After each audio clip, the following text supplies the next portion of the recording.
Cruz, and I love Molly Sleuth.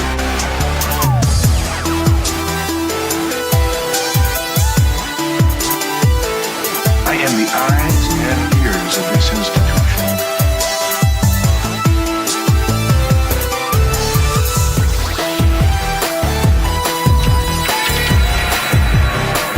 Mama, the white tattletales.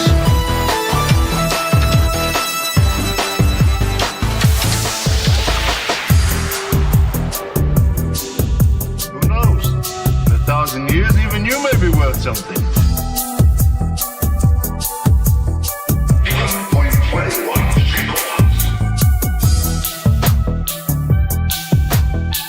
Little Hand says it's time to rock and roll.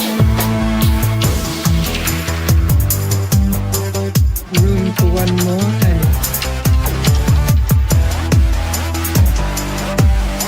Today we face the monsters that are at our door.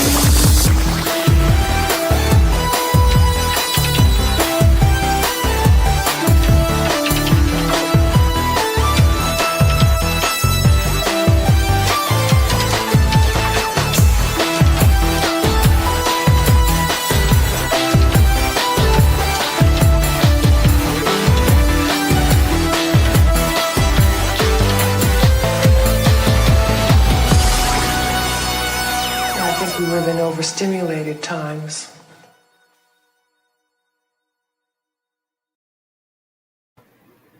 Hi, everybody. Hi, chat. I see Pammy's holding it down over on YouTube, and we got the boys over on the Rumble chat. This is going to be a fun one.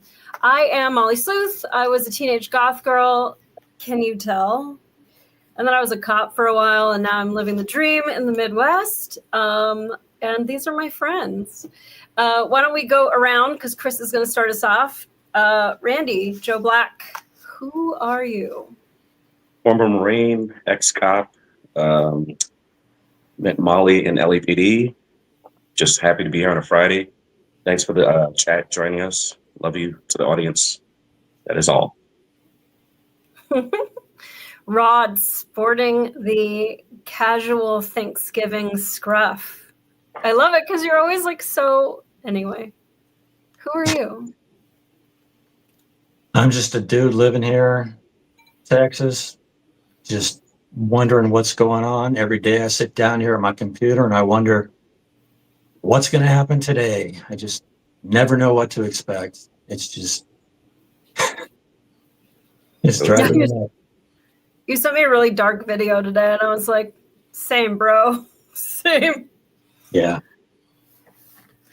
And my Michigander friend, Chris, my only local friend. Hello. Hi, friend.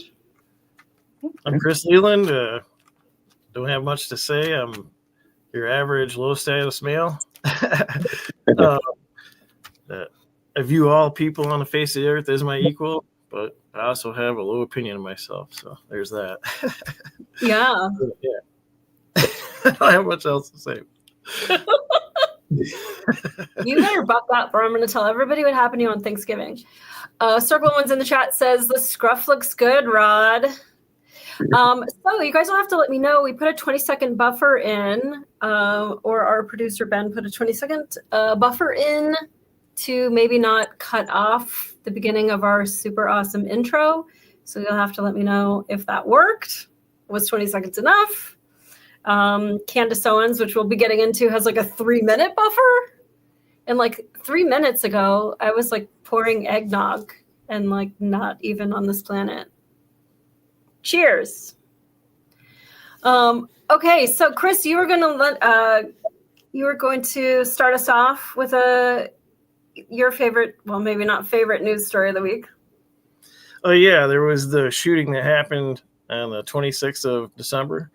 Apparently, I'm not going to really try his name, Lackenwall or something like that. Anyway, somebody shot a couple of West Virginia National Guard members, Andrew Wolf and Sarah Bergstrom, I think is what it is. Yeah. Yeah, she already died, and I think he's in critical, right? I think I heard they both passed away, so I think they're both. Oh, shit. I'm not sure if that's the most updated story, but I wasn't quite sure what to make of that story. As always, I'm kind of skeptical of anything that hits the news and is 24/7 news. And they threw in that the shooter supposedly yelled "Allahu Akbar" after he shot him and then ran away. And so, I don't know. Did this really happen? I could definitely see that it would, somebody would come over here and be upset with the way U.S. foreign policy is going and try to attack us on our own soil. It's definitely believable, but it also kind of has the appearance of more of that order out of chaos kind of nonsense that we've come accustomed to. So I'm not quite sure if it's a genuine story, but it's definitely believable that something like that. Yeah, but I think hating a system is a lot different than shooting a 20-year-old girl in the face and then taking her gun and shooting her partner. I don't think that anything justifies that. I think that's disgusting. Circle of One says he's still alive. He's opening both eyes and responding to nurses. So Okay. we'll have to send some good thoughts his way. Well, Randy and I were both LAPD cops, so we are no stranger to going to friends' funerals and stuff. And that's rough. 20 years old, though. I mean, she was like new on the job. So that's just shitty. That's a real shitty, awful thing to do. And for what? Like, people have their political problems. But there's just no excuse for that. So I'm really looking forward to seeing like what happens with that, because this kind of like terrorism on our soil, and we'll get into the J6 bomber, but not acceptable. And we really need to take a stand and make an example of these people. So, but we're just so kind. Don't worry about it. We'll just put you in the prison cell with all the women and give you fake tits. Don't worry about it. Shooter's also from the same town in Washington as the DC sniper a few years ago. That was more than a few years ago. And there is a cluster around Washington, DC. Everything there is a lot closer together than we think. I don't know how much truth there is to it, but my understanding was he was like a U.S. asset. He was U.S. trained, and so that's how he happened to be here in the first place. Yeah, he had helped our guys with something, and so he was part of that whole like, oh, if anybody who was cool to us, come on over.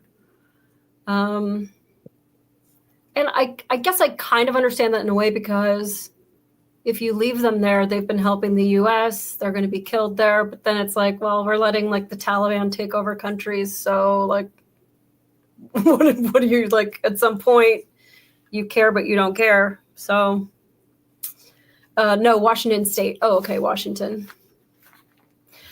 Well, then I guess that brings us to the J6 pipe bomber. I do have a picture of him because Jake Tapper says it's a 30-year-old white man. So just, so we're all very clear. This is the 30-year-old white man. Oh, wait, sorry. That's the wrong picture. Close enough, though. Close enough. That's Eddie Murphy. So that's him, Brian Cole. Dude, did you guys see his house? Yeah. It was really fancy. I put in the comments like, well, he's in prison. Is anyone going to be house sitting? Because I'd like to stay there. So like his family ran like a bail bondsman company. How much do you guys know? Did I do that? Yes, thank you. So his family ran bail bonds company for illegal aliens.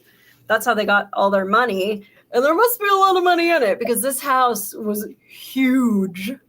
And Pammy, I didn't bring up that. That was in the Rumble chat. Did I do that? That wasn't me. And that's purely an accident. You can see how that transpired. But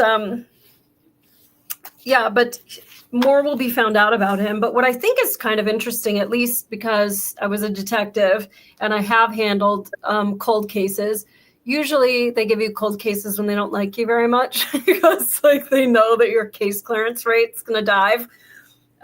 Because if somebody else couldn't solve it, why would you be able to? And when I first went to detectives, I went to the auto table and they gave me, I think it was like 17 burglary for motor vehicles, car break-ins, where people would go to trailheads to go hiking. And of course, you leave your wallet, you leave all your stuff in the car.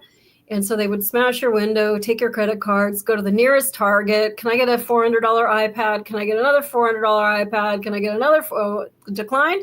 Can I get a $200 gift card? Can I get a $200? Can I get a 100? Can I get a 50? And then like after the card's totally zapped, then they leave.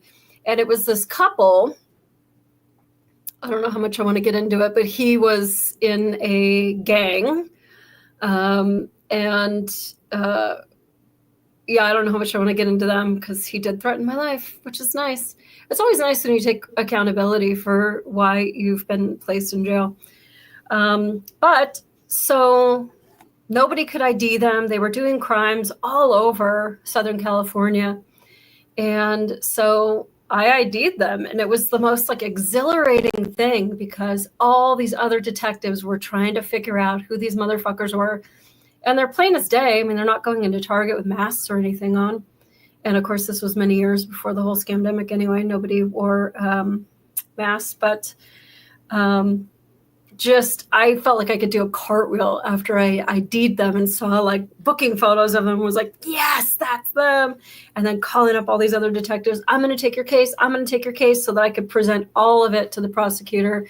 And I think I got 17 felony convictions on each of them, which was very exciting because California doesn't care about property crimes too much. But so at any rate, Kash Patel ends up handing this J6 pipe bomber case over to Fresh Eyes. And the Fresh Eyes look through all of it and like, okay, here's a license plate. Here's this, here's that, blah, blah, blah, blah, blah, blah. And they're like, it's this guy. It's Urkel. And so they went and they arrested him. They served a warrant on Urkel's house. And now, I guess the big question is, and I do want to turn this over to Randy. Do you think that they knew it and for political reasons sat on it? And then also talk to me about calling him a white man. So I always say this to white people, like, black and white is not who's beefing with each other. It's the establishment attacking white people because they're the main force in America. And what I mean by that is like the majority of the working force, police, military. So news media isn't in the business of pushing truth. They're in the business of pushing narrative.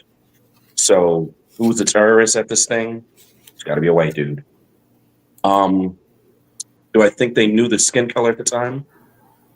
The reason why I think it jives is because at the time it wasn't just January 6th. It was also BLM, Antifa, a lot of skin worshipers pushing what was being pushed. And I'm not trying to be insensitive. I'm just saying there's a narrative they want to push. Like, we as black people, we can do no wrong, and everything evil is white people or America or men or all of the other groups. So the quick answer to your question is I lean 80-20 that they knew what color he was. You mean from the onset of the investigation years ago? I think, you know what, I think their assumption was it was a white guy because I think that's more consistent with a crime that the FBI would think it was. I thought it was a white guy. I mean, a pipe bomb, sniper, just certain crimes fall into certain demographics. Like when we were working in Hollywood, a lot of the crimes, like say you were shoplifting, we knew it was Armenians or gypsies. Say it was certain fraud crimes, it was people from like Eastern European, gang banging, Black and Hispanic. So we don't go after crimes because of color. It's usually purple people doing this one crime. It's usually green people doing this one crime. And we know that. And where the injustice comes in with all of this identity politics is we sacrifice innocent people. So it's mostly a certain religion harming women. And we're like, I might have to sacrifice a few women so that we don't look like we're racist. It's kind of like they had the cameras in the trains in LA, and they mostly caught a certain color, and they were like, well, we don't seem racist, so we're going to stop people from getting robbed or beat up. It's like, at some point, just fix whatever's wrong. Like, whatever it would take to fix the issue, instead of saying, well, I don't want to appear to be a phobe or an ist or whatever. Just get everything under control. Yeah. Circle of One says in the chat, oh my God, Randy, gypsies is a racist slur. They're travelers. I don't know that they call them travelers either.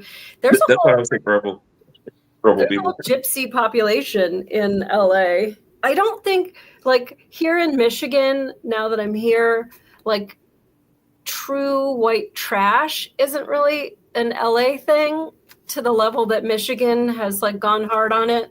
And then Amish, like, I've never seen Amish people. Now I'm like friends with Amish people. And actually, we'll talk about raw milk a little bit later. Also, Circle One says, also MSM is trying to claim that he's MAGA and was upset about the 2020 election, except he was building pipe bombs since 2019. Yeah, I've heard a few things that he was an anarchist, and that's why he targeted both the Republican and Democrat National Convention. Hopefully more stuff comes out. And Pammy says, so there was a report about a female Capitol police officer being a suspect initially. Then all of a sudden they capture the real suspect. Yeah, Chris, do you know anything about that? Like, what happened to this chick? I thought I heard that it was a female that had planted the bombs. And forgive me, I don't remember. Did anybody get hurt by these bombs? I mean, there was all the other news around the other event of January 6th, which kind of definitely overshadowed the pipe bomb thing and made it easily go under the rug. But nobody was actually hurt by any of those pipe bombs, were they? They just found they found them. Yeah, they found them and detonated them. Yeah. So I don't know. I guess that, to me, that's not an excuse. If I shoot at your face and you duck, like, it shouldn't be a lesser crime, in my opinion. The fact that you were able to duck doesn't change my intent. Oh no, I was just kind of, I couldn't remember if anybody had actually been physically wounded or killed by the bombs or anything, and just a scare, which is significant, but it's still yeah. Chris, you said they found him. I guess so. I mean, I'm sorry. Rod said they found him. You're thinking false flag, or you think there's more to it? Yeah, I mean, I've thought that since the beginning. Just the whole story was fishy from the beginning. And then they were rounding up J6ers left and right after it happened. You know, just little old ladies who were there taking selfies were getting arrested. This guy's been on the loose for 5 years. What's been going on? All of a sudden, now they find him. Really? I just never believe these stories. Yeah.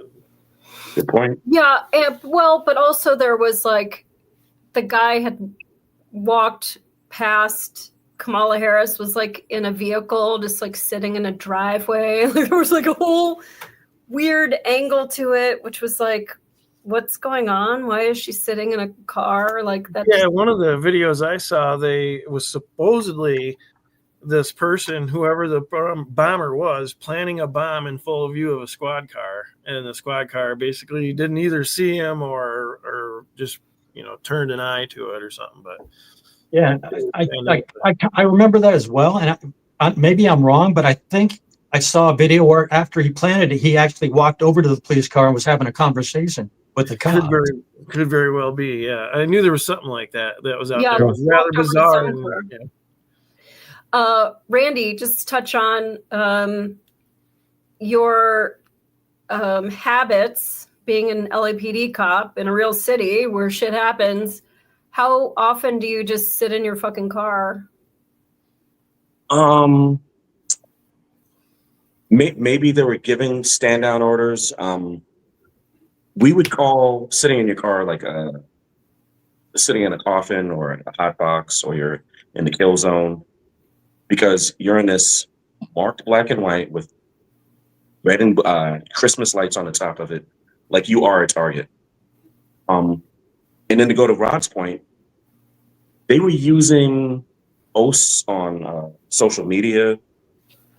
They were triangulating phone signals, finding these people and scooping them up. But this guy, he was super careful, and he just evaded capture for 5 years. And the whole police thing, like you're talking to cops. So with the pipe bomb thing, they're going to talk to all of the police officers that were there. What'd you see? Did anybody see anything suspicious? Who'd you talk to while you were out there? Did you get a FI, a field interview card? If this was as rowdy as they said it was, and I'm not saying it wasn't, you're not sitting in your police car. Like Molly and I are not going to May 1st in LA and we're just sitting in the car while everybody's even if it's just a peaceful protest, we're still getting out of the car. Because anything can turn into something. Yeah, isn't that why we're pissed that they don't have the Crown Vic anymore? Because how do you eat off the back of an SUV? Because that's how we would just eat our food. You just post up, and that's like the back of the trunk was like the perfect place to like put your burger. You can't do that shit. You know what I'm talking about. Yeah. And then if you like had a really bad like call or you're under attack alert, which means nobody goes home, and they bring you these like brown bags full of just like seed oils and bullshit and like these frozen burritos. You're supposed to like cook the fucking burrito on the engine compartment. And I was like, I'm good, dude. I think I'll just eat mine frozen. Yeah. Someone got smoked out by releasing that female officer's story since it was entirely false, and now they're open for a huge defamation lawsuit. I mean, I should say sue because everybody was posting pictures of her, and that was interesting because of the confirmation bias of like, oh yeah, that does look like a girl. The way it walks, the way that it moves, like that's definitely a girl. How come we didn't like know that before that you're telling us it's a girl? And now that it's like Urkel, everyone's like, oh yeah, that's totally him. Like, stupid. Jimmy James for Jesus, welcome. What kind of podcast is this, left, right, or middle?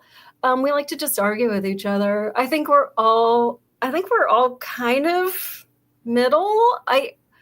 So to be fair, I voted for Perot in 1992. And then I think I was like Green Party, but I was a blue-haired punk rocker, so you've got to forgive me for that shit. I personally voted for Trump the last 3 times. I don't know that I'd vote for him again today. I'm just a little bit black-pilled right now. I know Rod's a little bit black-pilled now, but you're more conservative. We're all over the map, and we totally take guests if you want to ever come on and talk with us. Pammy says, yeah, Rod's correct. The boom boom person did, in fact, have a quick convo with the Capitol Police Unit. Yeah, I just wonder what that conversation was like. If it's like, oh, sir, do you know what time this event's going to be over? Like maybe like gloating, trying to see. So I taught, well, as a cop, you get that sense of that black and white fever and people just don't act right. That's what makes some people stand out to cops and why we pull some cars over because they aren't driving like other cars. And so people get that black and white fever, and it could be that, oh shit, do they know that I was just in that corner? Did they know that I dropped something? Let me just go talk to them. And even though that sounds so counterintuitive to us, to a guilty mind, like you want to know if other people know what you did. And that's why when I go to interrogate people, they sit down and talk with me. Like if I was guilty of a crime, I'd be like, get fucked. I'm not saying anything. Like go away. But the vast majority of people that I arrested for crimes were totally fine to sit down and talk with me. And it's interesting because with an interrogation, the only thing I have to offer you is jail time if you did it. And you wouldn't be at the police station if I didn't think you did. So, but that's that guilty mind of like, what crime does she know about? Okay, so she knows I stole this car, but does she know what I did last Thursday night? And that's why they want to talk to you. And so the only thing I could think is that maybe that consciousness of guilt made the bomber go over to the Capitol Police and just ask some dumb questions about like, oh, hey, I was thinking about applying, you know, like, look at me. I'm not a threat. I'm just, you know, a guy on a walk. So I don't know. I would love to know what that conversation was about, and maybe we'll find out later. So we shall see. I have Godzilla cheering me on in the Rumble chat. Thank you, Godzilla. Okay. So, speaking of judging people for the way they look, I saw this one today. I don't remember who posted it. It was some big account. Anyway, they had only posted it like an hour before. And essentially, there's the story, whatever, that this Democrat rep wants articles of impeachment against Pete Hegseth for murder. And so you could understand, like, okay, what is this guy's angle? Obviously, you know, Democrat wants Pete Hegseth going for murder. Like, murder what? Oh, because, you know, he was so hot, some girl walked into the road and got killed. Or like, oh, I heard that a girl didn't like him and did something. Anyway, I wanted to get the story, but if you could see at the bottom of this, it was only posted like an hour before, and it has over 22,000 comments on it. So I'm like, okay, let me dive into this. Let me find out what people are saying. What's the story behind this rep trying to get him impeached for murder?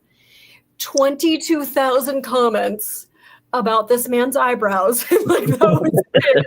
That was all anybody was talking about. It was that it looks like Jermaine Jackson and blah blah blah and like all this stuff. And I didn't get any more information on this guy, or Pete Hegseth, or the murder. A little bit like James Brown, a little bit. There was some gifs of James Brown as well, and somebody said there was a total play on words with his name.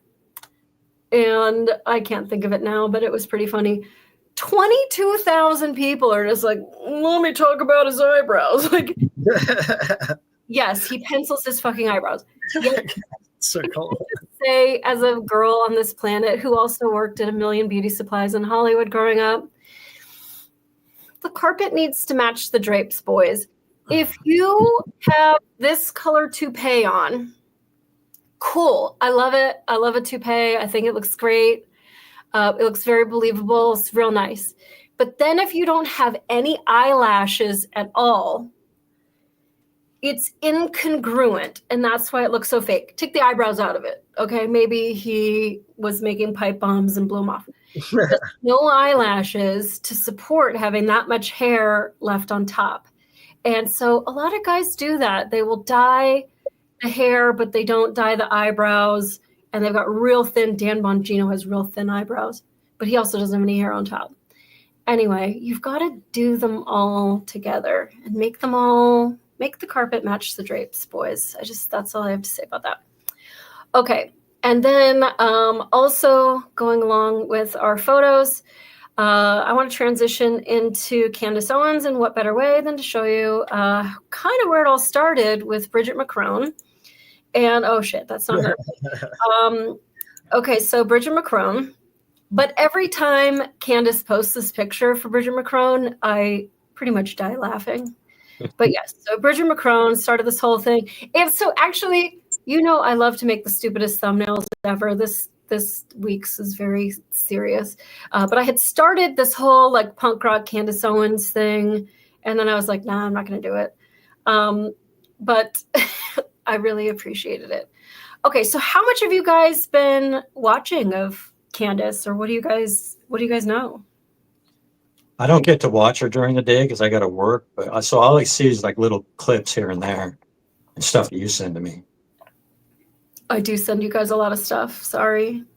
That's just one of the perks of being my friend. What I've seen is the conservative right-wing side is, it's not even a civil war. It's just fractured. And so she's Candace, and then Ben Shapiro, the Daily Wire,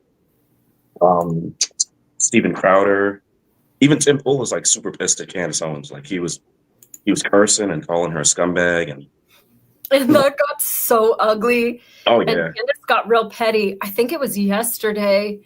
And she said, now, one of the comments called Tim Pool Beanie Shapiro, and I just hope that doesn't stick. And like she was being totally cunty. If she didn't want people to know that they called him Beanie Shapiro, then she wouldn't have mentioned it. But she did. And I thought that was the kind of pettiness that I am here for.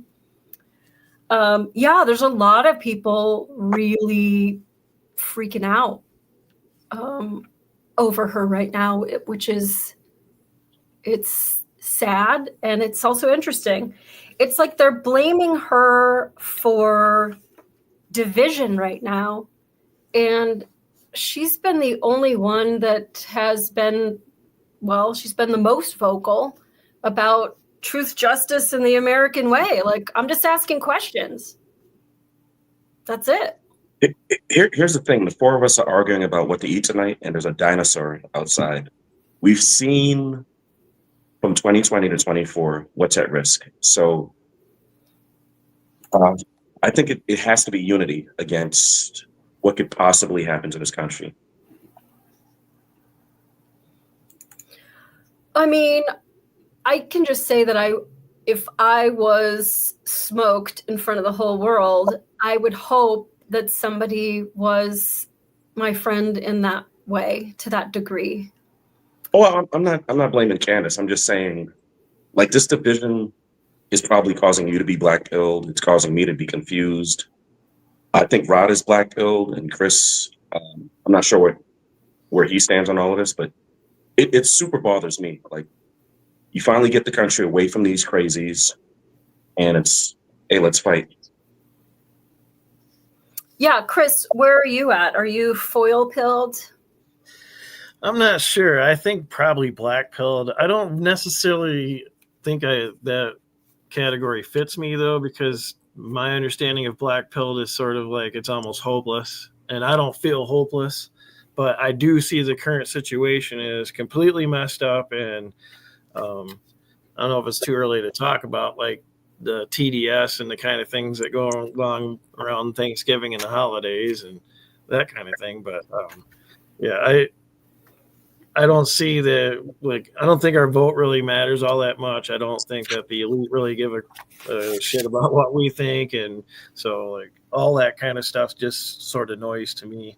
I don't know if that means I'm black-pilled or not, but yeah, I don't have a whole lot of faith in our ability to change things through a vote, let's say. I don't think pretty much the only way we're going to change anything is a revolution, and hopefully it isn't a bloody one, but outside of that, we can't vote our way out of tyranny, and that's kind of where we are now. Can I say something to Chris about the voting thing?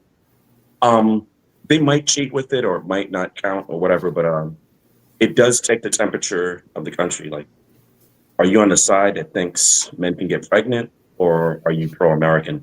And they kind of can see. There's someone who can actually see, damn, 80% of them still believe in America, and only 20% believe in whatever foolishness we're pushing. And it's not about a 50-50 thing. It's just, if I can get enough of these guys that are crazy and bad and stupid and all that other stuff, I can destroy the country. And I think via voting, they can see who still believes and who wants to mess the country up. Yeah, it might be like, excuse me, like a way to take the temperature and see how people feel, but I don't think that we have any ability to affect policy or anything. Like, a lot of Americans believe, all you got to do is go to the ballot box and hire the right guy, and he'll go and take care of business and on your behalf, and then you can just go about your life and everything. That's not the way it works at all. Those people that are in those offices, they don't, it's not like our idea of government where people have a problem and they redress their government and they go to their representative and say, hey, we want these changes. And that representative then goes to the government and makes changes in the laws and stuff like that. It doesn't work like that at all. What happens is they get handed bills that are pre-written that they don't even read, and they pass them because their donor is telling them, hey, I got you that seat, and now you're going to get this passed for me. And that's exactly the way it goes. So, like, people get angry and don't want to talk to family members because of who the president is or at the upper level, it doesn't matter. If the American people really understood the truth, nobody would hate each other over Trump being the president or anything else, because they would understand that it really doesn't matter. Like, he's just like an actor, pretty much. That he is what he was before he was elected.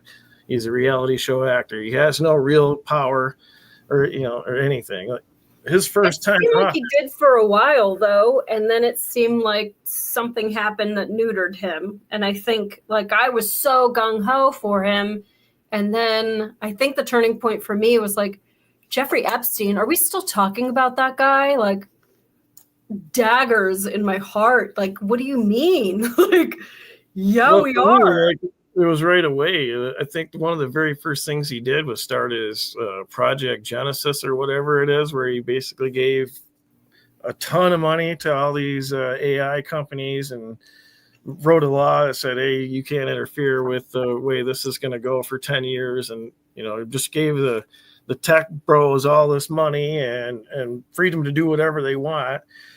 Which is, in my opinion, is going to usher in our, Chinese-like social credit score and that kind of thing. So if you act out and say bad things like Candace Owens, maybe just watching Candace Owens would be enough to make your score go down. I mean, if I got a score, it's got to be pretty close to 0. I know that much. But Dude, it's true. I got kicked off Facebook today. I got kicked out of the Barry Cunningham chat. Like, censorship is still alive.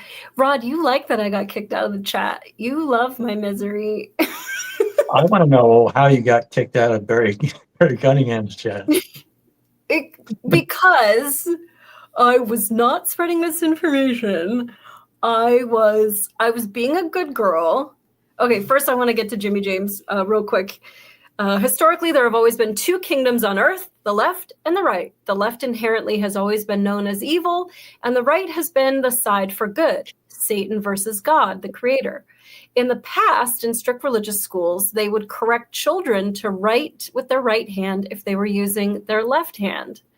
Well, Jimmy James, I have to tell you, I am left-handed when I write and do makeup, but everything else, I shoot, punch, play drums, stir a big pot, everything else is right-handed, so I guess I'm very conflicted inside. Red, black, Catholic pilled these days, so the only choice is which kingdom we follow. There's no fence sitting. I recommend the last sermon of the late Father Mark Beard, American. Thank you. Pammy Rutledge says, Facebook jail drives me cray-cray. Listen, I showed the boys before the show what got me somewhat kicked off Facebook. I don't know what prison in Qatar my handle is scratched into, but I get the horniest, most disgusting, depraved men that like slide into my DMs with a quick whack off video. And it's like, what is going on? And if I report them, then Facebook puts me on ice. Okay. So then I took one of these and I made it beautiful. I made the screenshot of what he was sending me. He had already erased 2 of them. So it said like message deleted. And then the last one, I was able to screenshot it as that one was there. And it's obvious what it is. I decorated it like a beautiful Christmas tree made out of slime and syphilis. And I posted it on his very religious page and was just like, why are you sending this to me, sir? Leave me alone. Now I got like banned. I got like zucked, whatever. Okay, so then, and then I got on the, Rod, you're in that chat, the Goths Against Cancel Culture group, and they were telling me that like that I was going against the community service guidelines. And I'm like, we're talking about like Doc Marten boots. Like, what do you mean? Like, we're not talking about anything real or spicy. So I do like Barry Cunningham. I love his just smooth, even way of sort of explaining things. He has a total like family chat. People are very red-pilled and happy. And so he was having this thing telling everybody about Candace Owens. Seems like Barry Cunningham is not very pro Candace Owens. But I don't care. Like, you guys know, whatever you think, I fully respect your right to have your opinion too. But But so this one guy got snarky in the comments, and he was like, "Oh, and planes following her? How does a plane follow her?" And I was like, I mean, I feel like it's pretty obvious. Like everywhere Erica Kirk went, that city, that date, also these Egyptian military Air Force planes were also there. And then I got booted from it for being hateful. And it was so weird, though, because like Barry Cunningham's like he's just a very cool, even guy. But the people in his chat were maybe the pettiest, cuntiest jackals that were like, "Oh, we got another one." And they were really celebrating, like, "Oh, we kicked this person off. We kicked that person off." And like, all I did was explain the plane situation. Look, I live in a somewhat medium-sized town. And if I saw somebody at the grocery store with me 68 times, I would start to feel that there was a very odd pattern. And there's only a couple of grocery stores in Lansing, Michigan. But for your plane to be in the same city at the same day as me 68 times, and there's a lot of other airports, I just feel like it's a pattern. Why can't we look at it? Why can't we talk about that? That seems weird. And initially they thought that these planes were following Charlie Kirk, but as they looked into it, it was like, oh no, this is like where Erica is. And Erica's got her own issues with her family background and like all this stuff that there's some questions that people of us, we have about who she is and why she's all of a sudden like diving into her husband's role. If I had a husband, whatever he did for a living, let's say he's a pilot, let's say he's a welder, let's say he's a plumber, like, do you want me just showing up to his appointment because he's dead and like, here I am? Like, it just makes sense. It's weird. Yeah, I think every man that saw her wipe away non-existent tears knows what that means. That's okay, but yes, I do have to say, as somebody who is 51 and still doesn't have any like frozen whatever stuff in my face, I think a lot of that insincerity can come from like when women like get their faces like blown up and frozen. There's like insincerity there. And I'm not saying that she has like work done, but it is odd. I can tell you though, Chardar is in the chat. Freedom of speech is an illusion. Yeah, don't I know it? I kind of wanted to say something about that with the censorship. Yeah. If you at least kept it, and I don't understand why social media won't do this. So I saw a guy get ran over by a 20-wheeler, not an 18-wheeler. It had like 6 of those wheels in the back, squished him, and everything came out. No problem. 5 armed teens in the car, machine guns, pistols. They were kind of threatening / wishing a guy happy birthday. Like, we're coming to get you on your birthday. Fine, no problem. But you 3 tell the truth, and it's, oh, here's a strike, or take that down, or you get threatened with whatever. And it's like, you can take down the video with the guys with the guns in the car, or the person sending penis pics or whatever. It's not that hard. And it's just like, no, we want evil to be able to get through. We're going to stop you guys from having a conversation. Yeah. It is really odd that they can't use AI for that. And that's something that I've said about the kitty stuff because as a detective, although I did interview to work the internet crimes against children at my interview, though, there was another detective that I was there and I was like, oh, Jared Witzer's here? You got to hire that guy. He's really good. Because after I realized, like, this shit's in Long Beach and, like, I don't want to drive that far. And although I thought I would be good for the job, I also didn't know that I wanted to be, like, pickled looking at that because you have to watch it so many times. So imagine, Randy, having to watch that video of that semi-truck over and over again to see if you can see any kind of permits or any distinguishing marks on the truck, or is there a license plate? Who else was there? What other cars? What other, and to just watch that total violent horror, disgusting. I'm really glad I didn't get that job, because it's a real thankless job. But we have the technology. Like, why aren't we using AI to watch these horrible kitty videos to say, okay, based off of the outlet, we know that it's North America. Based off of this, we know it's here. Based off the deciduous tree outside the window, we know that it's like northeast of the country. Like, that's how detectives whittle it down to try to identify your suspect, your victim, the location. Would you even need to do that nowadays, though?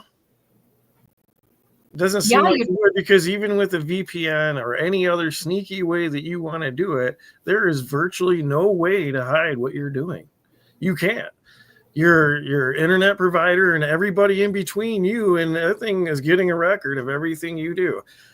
Did you ever see it was like a news broadcast they did? They wanted to find out how much information was Google actually getting from your phone.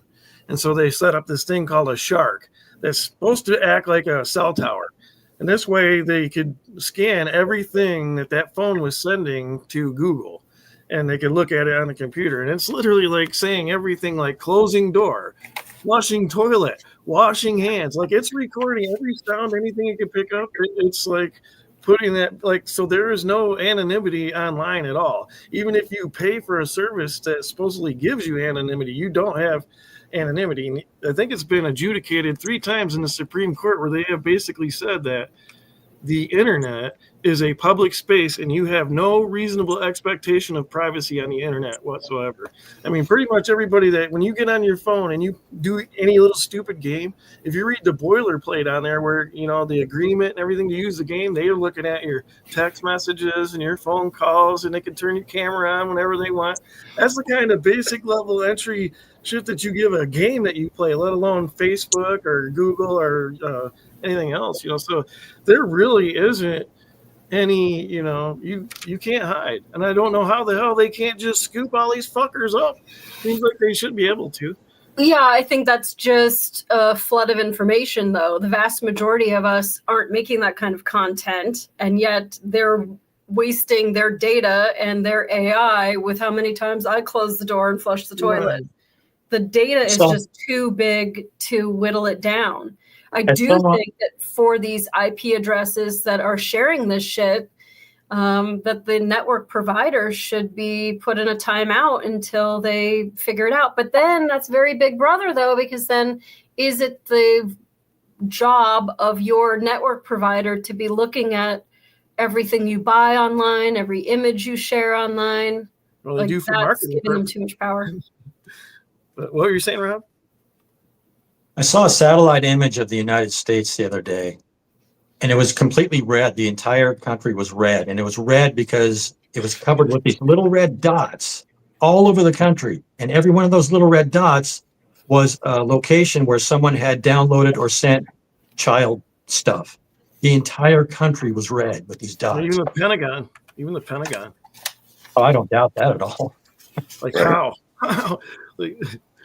But Chris, you want to know what it is? They don't want to rip off the veil of mass surveillance, because now you have to admit that like freedom of speech. I think someone in the chat said it. It's we think we have freedom of speech. We think we have these freedoms. I think they don't want you to know. Oh yeah, we're watching you guys. We're looking at you guys. But it also goes back to what Molly said. Like, it's so much information of. Dang, there's like 18 child molesters in that one building. Yeah, so, well, they're like the Genesis thing that I was talking about earlier, that they're all this money that they're going to do. They're building these huge data centers that like basically suck up the kind of resources that an entire town would, the amount of water and energy and everything to run these huge data centers that are popping up all over the world. Are they going to be able to like effectively use that in for good, or is it just all marketing? Just a what do they do with it? Sell you more shit. Yeah. More accurately sell you shit. I think it'll be the controllers. That's what I think it'll. Yeah, the building for. it's definitely the mass surveillance system being put in place right in front of us. I guess I'm conflicted with that because as somebody who's not out there committing crimes, like I really don't care if you put a camera up my ass and follow me around all day. You're just wasting your time. If it catches bad guys, like fine, follow me around. But then like, yeah, I don't think that you should be able to know my every waking thought just because there are bad guys out there. It's just like at the airport, like one motherfucker made the rest of us take our shoes off for years. And you go to one airport and they make you take them off, but then coming back, you don't have to take them off. Like, oh, are we safe now? Like there's no consistency. It's just dumb. And like they're patting down these like grandmas and making them like get out of their wheelchairs and stuff and like letting other people go through. And it's I think being a police officer, like I think you should have to have some sort of reasonable suspicion or probable cause in which to violate my Fourth Amendment against search or seizure. But casting a wide net so that you find out like who's closing their bathroom door at 3 o'clock in the morning. I don't think that that's constitutional. Well, the problem with good and bad though is they don't care if you go steal from a store or if someone's the right color. They don't care if you hurt somebody or you come over here and you're hurting women. I agree with how you came over here, or I support you because you don't have any money or whatever. Now good and bad is, oh, you voted for the wrong person, or you have the wrong view, or you believe in the wrong message. That's what their idea of good and bad is. And when it moved from, I shouldn't steal from Molly when I go visit her, and it moved into, you don't agree with climate change and vaccines, you're a bad person. And it's like, is that where we are? So that's kind of why I don't agree with these people anymore. Before, yeah, I'm not doing anything bad. But like Jimmy James was saying, left versus right, like it isn't really that easy. Like I could like 90% of a candidate and really not like that 10%, but you got to suck it up. Like there's nobody that's like totally perfect. And, but to blame Candace Owens for saying that, like, you're dividing, we need to just like, and I think she did make fun of, I think it was Beanie Shapiro, Tim Pool, that she was making fun of, who was just like, no, we have to, like, she's going to ruin the midterms. It's like somebody was murdered and you want to just like, shh, don't say anything about that. We just need to all keep voting. Okay. Like, no, we don't. This is where we get off. This is where we need to just say, okay, everything's on pause right now. Who's going to do something about this? If the truth will ruin it, let it ruin it. Yeah. Yeah, that's how I feel. Rip the Band-Aid off. If people are just like eyes bleeding, going like, oh my God, frazzle drip, this is crazy. In fact, speaking of frazzle drip, did you guys see the pictures that were released of Epstein's like interior? There was a lot of real weird ones. There was a picture in the breakfast nook area of a nude baby, like sitting in, like facing the camera, like sitting in, it wasn't really water. It was like dark liquid, whatever the hell it was. And like that's, or taking a bath. Like that's what you look at while you're eating your cereal. It was just kind of weird. And then he had this room, which was very odd. It's some kind of like, I don't know, exam room. You could call it a dental suite. I don't know. But how could you have that in your house? I don't know, dude. But like, look at, there's all these like death masks around it. And so people are talking and they're saying like, oh my gosh, this is totally like frazzle drip. Like people are wearing other people's faces while they do shit to other people in this chair. I don't know, but it's just like, if you gave me unlimited money, I could think of a lot of shit I'd spend it on before I had my own dental chair with like death masks. That's just really weird. Okay. So What's Pammy's in that the say chat. about the, oh, I'm sorry. Oh no, go ahead.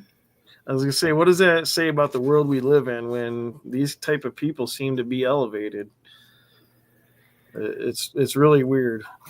Well, I guess it depends on how foil you get about him. If you think he was just some like rich perv that No. didn't share his proclivities with anyone, then he's just an eccentric guy doing eccentric things. If you look at the like deeper, darker rabbit hole of the possibilities that are being alleged, that room takes on a totally different meaning. And, it's like Michael Knowles said, like, I guess we'll just never know. Like, once they released the files, that's when you know, like, that's it. Like, they're never going to do anything about it. No. And I sort of feel that way about Charlie Kirk, too. Like, a lot of people are just, they're moving on too quickly. And, like, this is really, really significant because, some criminals in criminal organizations, when they get away with shit, it just makes them bolder and bolder. And for them to be saying that they were going to go after Candace, that was a real hard couple of weeks for me. We were trained to, though, Molly. I don't know. I've only started paying attention a little while ago, but it seemed like during COVID, what was it, the Tiger King? And then this week it's this thing. And then as of late, we have like a 2-week, whatever the latest story is, we'll go over for a week to 2 weeks. And then just move on. Just And keep even flooding. say again? Just keep flooding with stories, yeah. We keep flooding with stories. And it's like, I don't know if it's on purpose or I don't know if it's because we're able to see everything. Well, I think that we're capable of paying attention to multiple channels at once. And I think that the important ones have to stay in our thoughts, and they need to be rehashed. And just like with the J6 pipe bomber, like maybe fresh eyes need to look at it because something needs to happen with this case. And 68 times following Erica Kirk around, that seems very significant. Maybe she doesn't even know, but isn't it worth asking her? Did you know that the Egyptian Air Force jets are following you around? Just 68 times, just a few. Do you know anyone there? And this was a plane that their president had flown on. So it's not like just some like rich dude's plane. They're not going to let just any old asshole fly on this plane because they could put, bugs in it or whatever. So it's somebody very, very close to the top there. And the fact that it keeps like landing in Delaware, there's just a whole lot to it. And if you haven't been watching Candace every week, basically where it stands now, I mean, she's like total mommy sleuth and has been getting all kinds of help, so many tips. Now there's like whistleblowers from TPUSA coming out saying like, yeah, there was a bunch of really suspicious donors towards the end. That's why I left. And Charlie didn't like that there was becoming a whole faction of donors from like one particular area of conflict with the TPUSA message. And so then Candace put these hats out, which I used to make the thumbnail, the Candace Intelligence Agency, which I just think is funny as hell because it's just like, it's just this like mom against the world. And now they're like, and then E.T. or Bridget McCrone is like, no, I will ruin you, like with the lawsuit. And then if there was a hit put out on Candace Owens, she's saying that she hasn't verified the payment, but apparently the payment was made. It was a $1.5 million, which seems really low. I mean, I don't know what I would do it for, but that seems really low. It's a really high profile case. But so where it's at now is that she has been reaching out to TPUSA for a freaking year, like forever since this whole thing happened, September 10th, and saying like, we need answers. What's going on? What's with the Egyptian planes? Why did you take the SD card out of this? Like, how come this guy says he was covered in blood when he went and hid in a bush and got on his phone? Like, there are legitimate questions to be asked here and incongruencies. And, of course, like hindsight, whatever, and people misremember things when they're really stressed. But now that things are calm, what happened? I need to know what's going on with this. Like, you can't just stop a 308 round because you ate your spinach and all this stuff. So she has some points. And TPUSA has just been like, stay in your lane, don't talk about it, leave us the fuck alone. We're like full steam ahead. Although I think like the term "go max" now is like real big on Candace's show, because I guess they were fucking with, I don't know if it was Tucker or Candace, and they were going to pull one of them. TPUSA said, oh, we don't want them on the TPUSA tour because, you know, other people don't like them. They're not like following, you know, the narrative. And Charlie pushed back on that and said, no, go Max. So now that's been just like the key phrase over there, like, we're going to go Max for Charlie, go Max. So TPUSA put out the weirdest statement. Now, I know you guys have seen Charlie Kirk. He was totally off the cuff. He didn't have any notes in front of him. He was just an orator and a debater, and he was a savant for all kinds of information. And that's what made him like so amazing. And it made so many people that were organically not interested in politics, or maybe they were on the left. It made a lot of people really listen to him because he wasn't staged. It wasn't a performance. It was very genuine. So the guys that have now taken over for TPUSA was like, and now we read a statement about Candace Owens. And it was just like the most inorganic garbage. The guy is saying, we are willing to speak with Candace. We don't know the date yet, but we would like her on our live stream, and that we will be answering questions.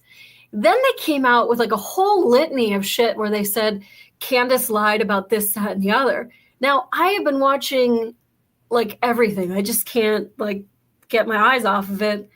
And so they said a lot of things that weren't true just from a casual observer. Like, I know that wasn't true. She didn't say it. And so there needs to be like a back and forth, and there needs to just be one truth. So Candace is like, I am glad to just sit down with you. Candace is also just like Charlie, very off the cuff. She doesn't need to be like, oh, where are my statistics for that? Like, she will just debate. She's very good at it. And to just ask some of the key questions. So TPUSA comes out with this bullshit, and she says on her show the next day, this is it. Like, buckle your seatbelts, kids, because TPUSA says that I'm allowed on, and this is going to be a go, and I'm finally going to get to ask these questions about these incongruencies and the things that are really matter. And then TPUSA tweets. They don't reach out to Candace directly, and like, they have her contact information. Can we just like, they know how to get a hold of her. But instead they tweet, we're doing it on the 15th. And if Candace wants to be here in person, we will host her. But she needs to let us know in 24 hours. Like, what? Why? Like, sometimes, I mean, like, listen, I'm not TPUSA. I don't get paid shit for doing this. But sometimes you guys want to come on with like 2 minutes notice, or I lose one of you guys or whatever. Like, the show must go on. And now we have the internet where like the four of us are all at different places right now, and yet we're able to do a show. And TPUSA does that too. They have remote guests that come on. And so like, why can't Candace do it? Like, you understand, Candace was just told that somebody wanted to kill her. And although she hasn't said that it was TPUSA, people like Stu Peters with the lavalier like theory, he clearly thinks that it was TPUSA. But so she was just like, yeah, I can't show up on the 15th. And like, truthfully, like most of her chat is just like, don't go. Oh my God. They're trying to go. And yeah, that is really concerning. Especially like, I was thinking about how this Egyptian plane keeps stopping in Delaware over and over and over again. The city is Williamsburg. What? No, it's not Williamsburg. I can't think of the name of the city, Delaware.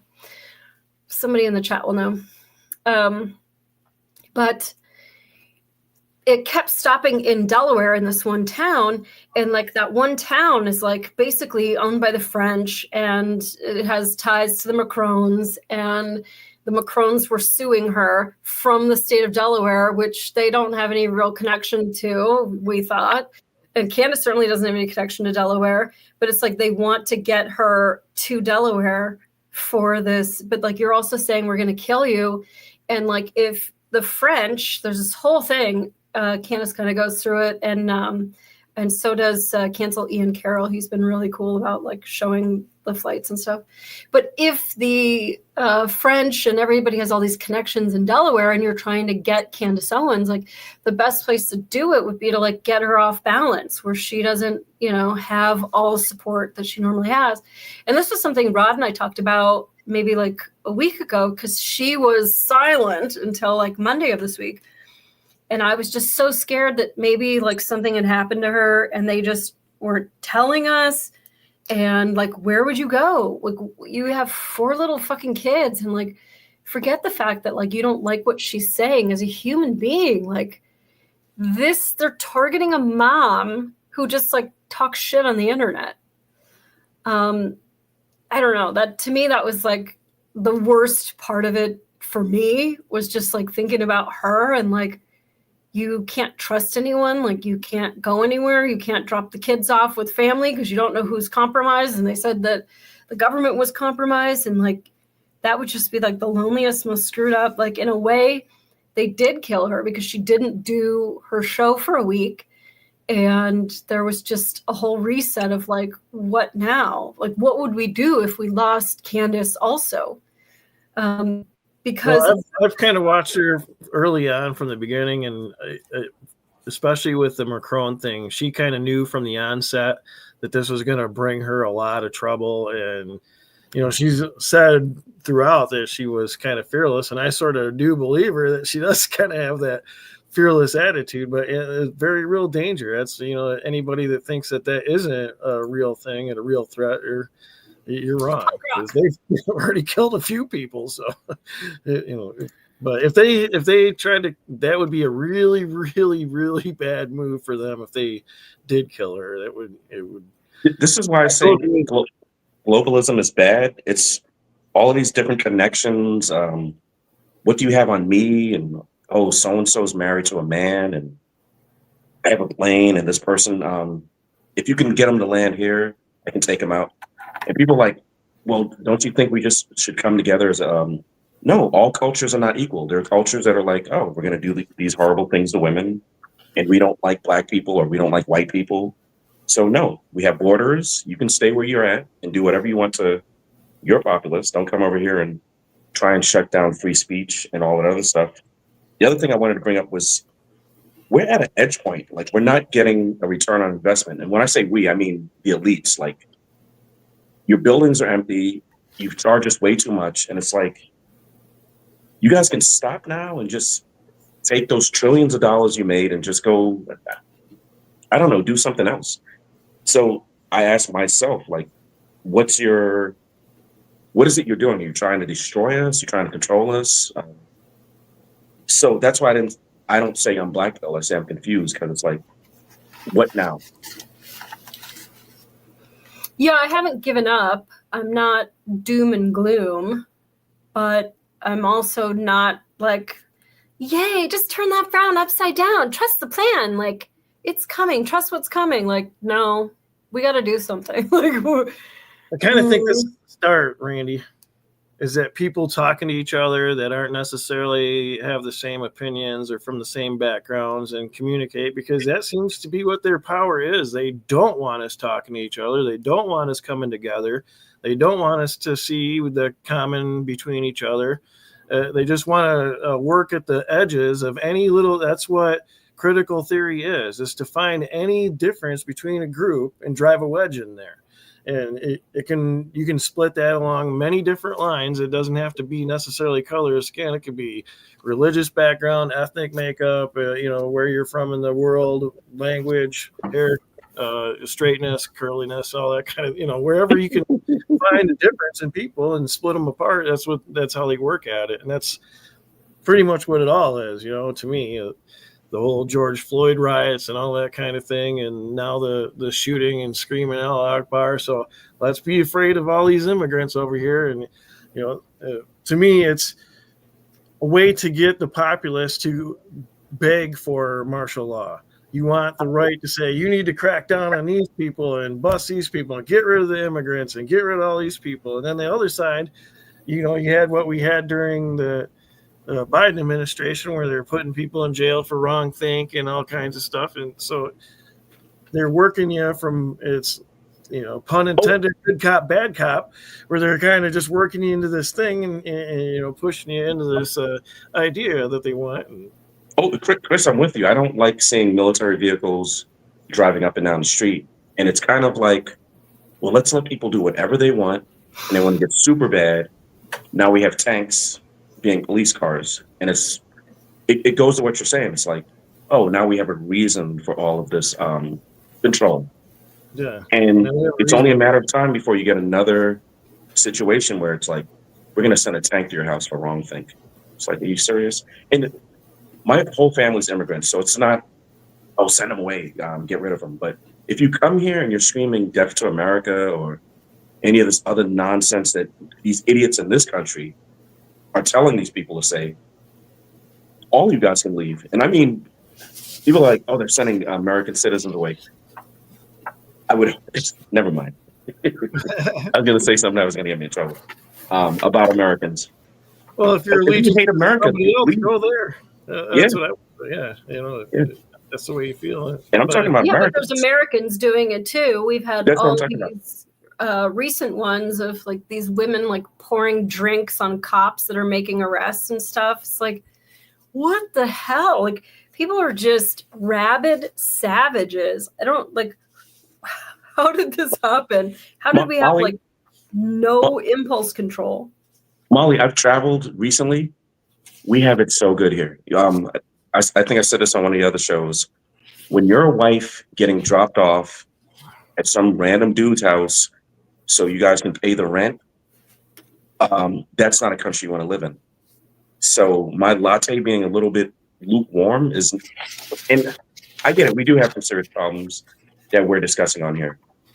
But I don't think any of the four of us or our chat hates America. I hated a little bit today because I was just telling Chris before the chat. Okay, so I bought a house. It's full of mold, whatever. Don't worry about that. So I pay $1,500 a month for my mortgage. And if you could see, the principal, $182 a month goes towards the price of my house. Yeah, $182 from $1,500. Like, what the fuck? Modern slavery. Yep. So I hate America a little bit today. Okay, so I did want to wrap up the TPUSA thing because it got kind of spicy the last 24 hours. So they said she has 24 hours to tell us. And like, why is that? Why do you have 24 hours? Why don't you have until the 15th? Whatever. So Candace said, I can't do it. Like, this is the holidays. That's exactly when I do my show. I will come on and I'll be remote and I'll just come on your show remote. Totally fine. You guys do remote with other guests. And so then TPUSA puts out another tweet. Oh, well, we're sorry that Candace cannot be joining us for the show, but, like blaming it on her as if she's ever said, I'm not doing the show. So now at this point, she's like, fuck you. Here's the receipts. This is what I've sent. I told you I will do the show. I will do the show. I just have to do it remotely. Like, I can't just like jump on a plane. Besides which, like, there's a whole complication where people are trying to get me at a specific place and time. She hasn't addressed that, but that's what the whole chat's thinking. And so, it's her husband's birthday as well. Is that right? Yeah, and it's something like that. I don't know. I don't celebrate birthdays because I just think it's a nonsense holiday. But so she says that TPUSA said Erica Kirk wanted to set the record straight with Candace Owens or something to that effect. And so Candace is like, does Erica Kirk have something to do? Because if Erica Kirk is going to be there and I can ask Erica Kirk these questions, I might have to go back to my husband and like beg a little. So what's the deal with Erica Kirk? And like, if you won't let me on your show because I can't do it in person, could I just give you like my top 5 questions? Would that be okay? Would you answer 5 questions, or are you all just going to be like having your like Candace Owens circle jerk and just saying like, oh yeah, well, too bad Candace couldn't make it. Well, Candace is like, I'm right here. Send me the link. I'm right here. So I don't know. It's so stupid. Because it's just so transparent. Like she literally wants to do, all she wants to do is just ask questions. Why are they so afraid of it? And also TPUSA is only famous because of Charlie Kirk, who just took questions. Nobody had to submit them before he would show up at an event. They just walk up to the microphone and go, I just want to know what you think about blah, blah, blah. And he'd go, well, in 1932, blah, blah, blah. Like, and he would have the answer. And, maybe TPUSA has to go, we got to look into that one on a few of the questions. But, like, that's all she's asking for. And that's what TPUSA was supposedly, like, built off of. And making them the number 1 show on Apple, whatever it is. And now they're number 94. So they've taken a really big hit. And clearly, like, people just aren't digging it anymore. They don't like the new regime. Yeah, I stopped following him. Oh, good, right. No, I was just going to say I stopped following him. I didn't see the point anymore. If Charlie's not there, it's not TPUSA anymore. I watched a few and I was just like, who's that dude? Who's that guy? Like, what's going on? And it was also really gross. So we have Beatrice Ward in the chat. Hello. They haven't made any more money since people found out about them. They made $80 million from selling t-shirts. Yeah, so they were selling like the shirt that he wore with the freedom, the white shirt. They were selling that afterwards. Like, hey, everybody, buy this. And then like one of the guys from TPUSA was like, Charlie's last words. He wanted everyone to go buy my book. Available now on Amazon. Like, ew, fuck you. Like, what is going on? Like, grifters just coming out of the woodwork. And then like you have Erica Kirk, and I just personally think she's very disingenuous. You say that you want to be this like trad wife mom. Your kids just lost one of 2 parents, and now you're saying, gotta go to work, kids, enjoy the babysitter. And like now you're off being a CEO. You guys have millions of dollars. Like, I have $182 a month going towards my house. I feel like somehow you could figure it out without having to go to work. So I just think that's really gross of her. But I don't know. I don't know if she would be open to speaking to Candace. Like, I really do believe that Candace is coming to this, not trying to be like a shit poster. She really cared about Charlie, but she also really cares about the truth. She just wants to ask questions. And the fact that you won't let her ask them is a bigger red flag than anything.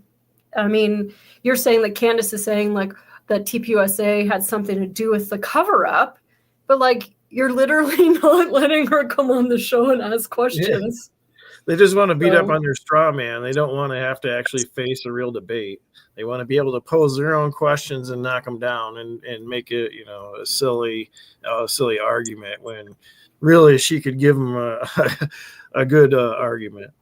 Well, Chris, when you go from so let's say they are telling the truth, right? TPSU, Turning Point is telling the truth. When you go from it's just we're only allowed to tell this much truth, it turns into narrative. Like now you've become disingenuous. So 2 + 2 is 4.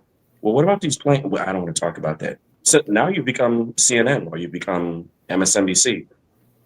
Yeah, it's true that happened, but why won't you cover this other story? Or why? Or maybe they're not lying, but there's a lot of ways to not tell the truth, if that makes sense. Yeah, and they were just really making it seem like Candace was crazy for saying that people wanted to end her. But even Bill Barr's daughter was caught like texting, like, we need to blackmail her faster. and also some guy who's redacted. Like, he's a good target. Like, Candace is hard to get, but this guy, we need to send like the underage girls over. And it's like, these are things that have leaked, and like, how could you ignore all of that? Like, they were trying to get her. She was sued by the French government when the French government only needed to just like show us one picture of ET pregnant. Like, that's it. We'll all go away. But, you know, they won't, because we all know why. Would any of the things that transpired almost immediately after Charlie's alleged assassination, maybe he was killed, maybe he wasn't, I'm still not out. I kind of lean that maybe he was, but would any of that be considered destruction of crime scene, moving stuff around, taking evidence, and shouldn't that law enforcement been the one to come and take that camera down and take any footage instead of having him be able to hold on to it, potentially alter it, or destroy it? And so Yeah, it just seems kind of weird. I don't see how they could have a problem with Candace saying, what in the hell is going on here with these people running around? The very first video I saw of the Charlie Kirk shooting was 16 seconds long. It was raw footage that was put out there, so it didn't have any like news overlay or anything on it. And what it was like a long distance view of the amphitheater that he was at, and they kind of panned to one side and then panned to the other side, and then they zoomed in on Charlie, and he got shot, and they immediately zoomed the camera back out, took it off the action, and then zoomed around to catch the panic and the thing. And it was only 16 seconds long, and I said, that right there was somebody waiting for that event to happen, and he was just there to capture it. So I was like, well, that seems awfully suspicious. So she's definitely on the right path. That it didn't happen the way that we're meant to believe it happened, and it would definitely seem as if TPUSA had something to do with it. So, yeah. Have you heard the theory about the burgundy shirts? No. So this also came from Candace's show. She was just getting as much raw footage as she could get, and she noticed an inordinate amount of lone men at the event by themselves to film it from various angles, and they're all wearing burgundy shirts. And she's like, burgundy's not really a color that most men wear, and they're all there alone. And then like the shit hits the fan, and they don't even move the camera. Like, shots are ringing out. You could be next, except if you know that the target's already down and you know that you're safe, then you don't need to run. But for the rest of the crowd that was like shocked by this, they were like, oh shit, I might be next. We better get the hell out of here. And who knows? I mean, at this point, even if some of her theories are totally baseless, can't we all just celebrate the fact that somebody is willing to work on this case while the rest of us are going like, well, that's it. They got him with his grandfather's gun. And even though he took it apart there and it was together there and the screwdriver was there, don't look at that. And don't worry about that he had this other outfit on. And don't worry about this, that, and the other. Like, and you totally don't have to sight a rifle when you take it apart and put it back together. It's on like a laser right now. Not. Like, I mean, and then just the text messages to his like furry partner afterwards were just like very much reminded me of when OJ put out that book, like If I Did It or whatever. Like, bro, we know. It was like, I just shot Charlie Kirk. I hope I won't get caught. Yes, right. And this is why I did it. It's just it's a little too much. But speaking of retards, Tim Walz. Have you guys seen that story of Tim Walz like basically crying? No. Saying like, okay, Rod, do you want to tell it? Well, all I know is that people are now, because I think Trump was talking about him, saying he was a retard or something, and now people are driving past his house and shouting retard at him. So stupid. So now he's all butthurt. Like, obviously I'm not as popular as him, but if people were driving by my little stupid house screaming retard at me, I would just applaud them wasting their life on me. Like, Am I the retard or are you the retard? You just drove over to my house to tell me I'm a retard. Like, who's the retard? But also, maybe don't be a retard. You know, that could help. I got threatened recently for using that word, and I'm like, I thought that word was back, and this guy goes, I'm going to beat your behind for you. I'm like, first off, we're online. Oh, and no cancellation, no Instagram jail for that guy. Like, you can threaten someone with violence. It's just, you're not allowed to tell the truth. That's all. I was like, oh my God, a Valley girl, like totally to the max. So like, you can't get the word retard out of my vocabulary. It's just. I think they got rid of it because they knew they were going to act like retards for 4 years or 10 years or however long. So they were like, let's get that word out of here before we show who we are. But if you're not a retard, what do you care if anybody calls you a retard? It's just like people calling you racist or whatever. Like, is that all you got? Okay. I think they know they are, though. I think they know they are retarded. Like, so I can go to this protest and not catch COVID, but you agree, or you don't agree with this protest, so I can't. And they believe that, so it's kind of retarded. Yeah, it's some like selective outrage, selective Yeah, kind of thing. Yeah. There's a lot of that. I don't understand it. It's a lot of inconsistency out there where people, you know, like you, as you're saying, are outraged about this thing, but don't seem to care about this thing. Sort of on the same line that I mop floors for the local library, and during COVID, I witnessed a child come running into the building and nothing but a t-shirt and shorts, and it's like 10 below zero outside, but he had a mask on. So he's protected there. Safety first for your health. Come on, man. What are you guys doing when you go in that library? You just like take 2 books and clap with your head between them or something, because you must not be reading them. I don't know. But also, if you really think that there are cooties that are around every corner, like waiting to kill you, like maybe don't go touch like porous dry goods that everybody else has like licked their finger and turned the page on. And that brings me to a study of that 50 Shades of Grey book. They swabbed the pages of that, and they were covered in herpes. Oh, God. So think about that when you take that baby home and you're licking your finger, turning the page.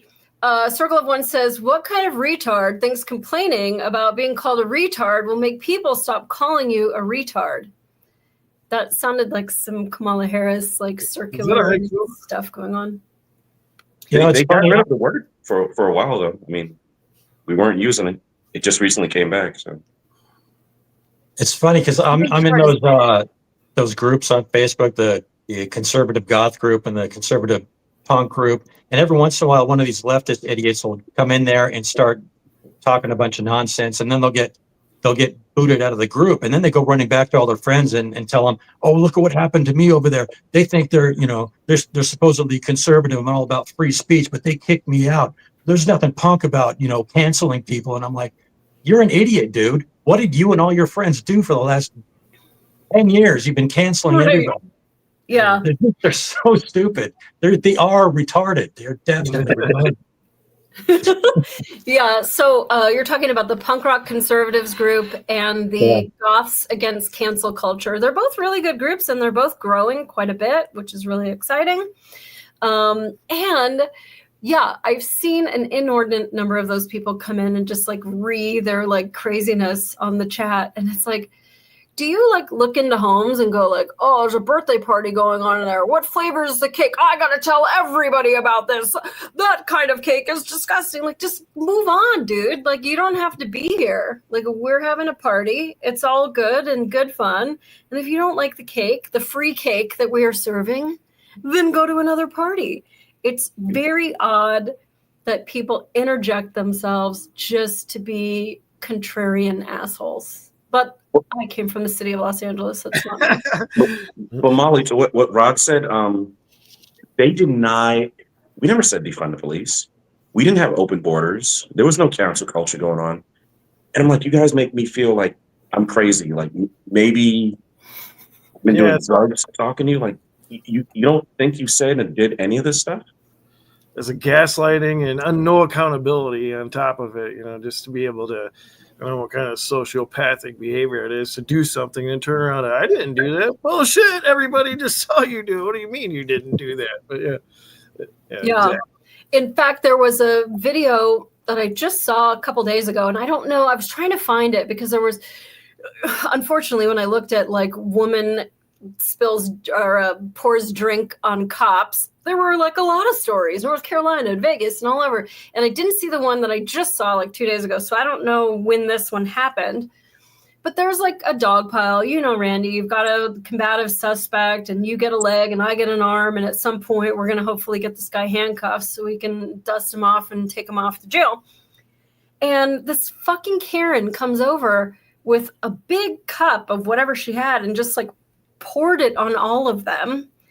And, there's other cops because you've got contact and you have cover. And so the cover officers were like, what the fuck? So they go over and like they start hooking her up, handcuffing her. And the crowd is screaming, she didn't do anything. She didn't do anything. Like, apparently you didn't just see the crime she committed and like, shut up. Like, this is not the time.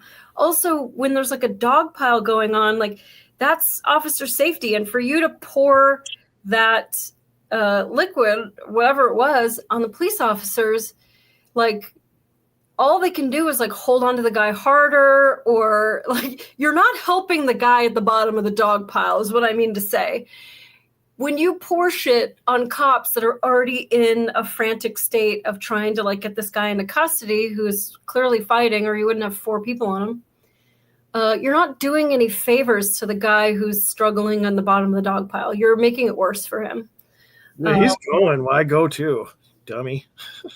I don't think, but Chris, it's just like, it's rabid. It's kind of like you were saying with like the Trump derangement syndrome. It's like orange man bad. And like, they can't even think on any other level of like, I don't even know what I'm talking about. I was just talking to some girl a couple days ago and I was saying that we were going to do the show talking about Candace, like, oh, I hate her, blah, blah, blah, blah, blah.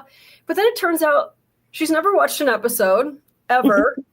And where she got that, like, Candace Owens is, like, this key phrase or that key phrase or whatever is, like, they just gave you a headline and you're running with it. But, like, you don't know what you're talking about, and I'm embarrassed for you. Yeah, it goes back to what you said about I'm looking inside. You know this about me, Molly. I hate mayo.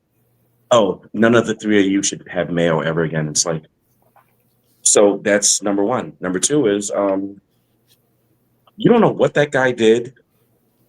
And then when the lady poured the stuff on the guys, it's like, oh, she didn't do anything. And it's always the same thing. Like, they'll come and they'll swing at you or throw water in your face. And then when you grab them, they have this surprise look like they don't connect the 2 things. They won't connect, I did X and now ABC is happening to me. It's like, you can't figure out, and Molly always says this, you can't figure out consequences. When you guys were cops, did you really guys? Oh, sorry. No, go ahead, Chris. When you guys were police officers, did you ever have somebody say, I didn't do nothing? All the time. Okay, because isn't that mean you did something? Isn't that implying double that you negative. did? Yeah, it's a double negative. You didn't do nothing, so you did something. Oh, okay, well, keep telling me how you did something. I always thought that was funny when they would say, I didn't do nothing. Okay, so you did something. Right. Yeah, they would say that. But then also, like, Randy, I mean, you walk into a sandwich store just to grab like a quick sandwich or something, and everybody goes, oh, I didn't do it. He's right there. Oh, they found me. Like, everybody loses their fucking mind. It's black and white fever. It's just like. Yeah. Same with, they'll be driving. There was a pursuit because we're about to go back to the station, and these guys decide, oh my God, they're chasing us. And they take off at 100 miles an hour in a 35. And I'm like, are you serious right now? And we were just going to go back to the station. So sometimes that cop is just there for a sandwich. Cops eat sandwiches too. I was just thinking about some crazy pursuit that I was in. There was a guy, we didn't know it at the time, but I guess he was arrested for whatever reason, I don't know, from the Los Angeles sheriffs or Orange County sheriffs, and they fucked him up. And he had a black eye, And this was a couple days before the incident where I came in contact with this gentleman. And so he decided, whatever reason, that he wanted to sue the police for fucking him up. So, like, naturally, as you would do, I'm just going to, like, drive around until I find a cop, and then I'm going to instigate them into a fight and then blame my, like, 3-day-old black eye on the officer tonight. Okay, that was his idea. So I'm working Pacific Division for LAPD, and that's, like, the Venice Beach sort of area. And an officer, really good guy, and he's with this new guy who it's his first night working Pacific Division. And so the first officer drives them, it's an A car, so there's 2-man car, drives them to this burger place on Pico and Sawtelle, or Olympic and Sawtelle, which is technically West Los Angeles Division. You're supposed to stay in your area. It's not the biggest thing in the world, but if the shit hits the fan and your captain knows that you left your assigned area, you're going to have some problems. So anyway, they're getting out of the car and they're getting ready to go get some burgers. It's like the middle of the night. And this fucking dude pulls up and he starts taking pictures of them. And he was like, fuck you, like doing donuts in the road and taking pictures of them to like instigate him. And then my friend was like, like, all right, let's get in the car. I don't really want to like pull him over though, because we're in West LA. Let's see if he drives to Pacific Division, our area, which is south of there. So the guy keeps doing these U-turns and like playing chicken with him, like he's going to hit him head on. And so they do this a couple of times and they're still going southbound. He's like, okay, don't say anything till we get a little bit further in. So they get all the way down to like Venice, where it turns into Pacific Division. And then they broadcast 14 Adam, whatever, show us, in pursuit of whatever it was, reckless driver, blah, blah, blah. So then my partner, Prack, and I, we were like, oh, we got to go.